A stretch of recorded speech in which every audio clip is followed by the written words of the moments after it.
Hindi pa rin natatapos ang nasabing issue nila Philmar, ang Swedish na si Pern at si Andy Eigenman.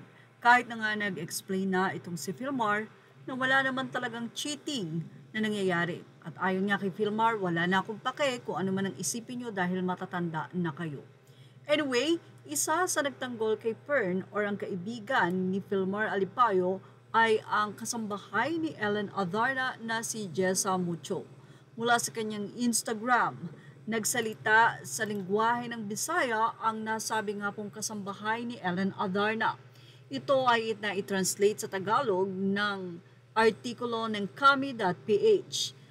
Kasambahay ni Ellen Adarna ay pinagtanggol si Pernelias Joe sa issue ni na Andy at Philmar. Sa gitna ng mainit na usapin tungkol sa issue, kaugnay kina Andy Eigenman at Philmar Alipayo, isa sa mga nadawit ay si Pernelias Joe. Dahil dito, ang kasambahay ni Ellen Adarna na si Jessa Mucho ay nag-post upang ipagtanggol si Pernelia mula sa mga akusasyon ng mga netizen. Ayon sa isang Instagram story, iginiit ni Jessa na hindi nga dapat husgahan si Pernelia. Ito'y base lamang sa mga espekulasyon at sa mga naging post nitong si Andy Eigenman kamakailan lamang. Ang maling interpretasyon daw ng ilang tao. Hindi naman daw nila kasi kilala si Pern ng personal. Aniya, hindi si Pernilla ang dahilan ng di pagkakaunawaan ni na Andy at Philmar. Diyan lang talaga kayo nag-focus sa ipanya sa lingwahe ng Bisaya. Wala lang kayo sa beauty ni Pern in person. I don't know anong nangyari sa picture pero naku naman mga animal. Basta makakontent na lang talaga. Walang kasalanan si Pern. Sinabihan na kayo na walang cheating, di ba? Yan pa ang naging say ng kasambahay ni Ellen.